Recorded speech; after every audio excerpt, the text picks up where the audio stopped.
Often we find ourselves in situations in which we believe there is no way out, and the only persons we can rely on are those in higher authority.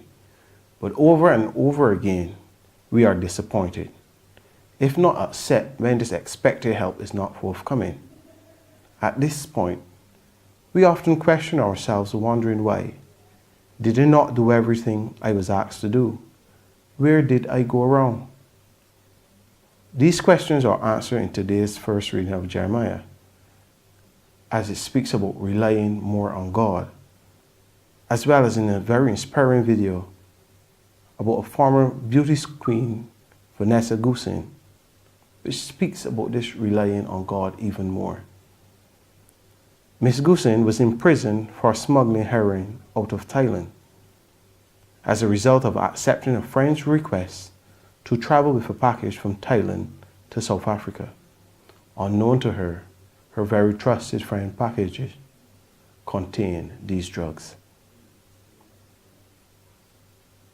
After 5 years, during which time she made Jesus her personal savior, Vanessa rallied family and friends, along with high-profile officials, to write to the King of Thailand to ask for a pardon. 3 years later, the king wrote back and denied her pardon. This sent her into depression, and she faded away in size and spirit. Then one day, after a friend's encouragement, she fell on her knees and asked for forgiveness for not relying on God and doubting His power. Subsequently, she heard about the king's amnesty. Again, she fell on her knees, this time praying for her freedom and finishing by saying, "Let thy will be done," and left it alone.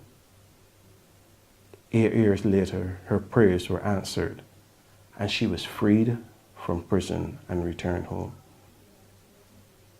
Today's first reading and Vanessa's story answers these questions by calling us to trust in God and not in man, no matter how challenging the situation may seem.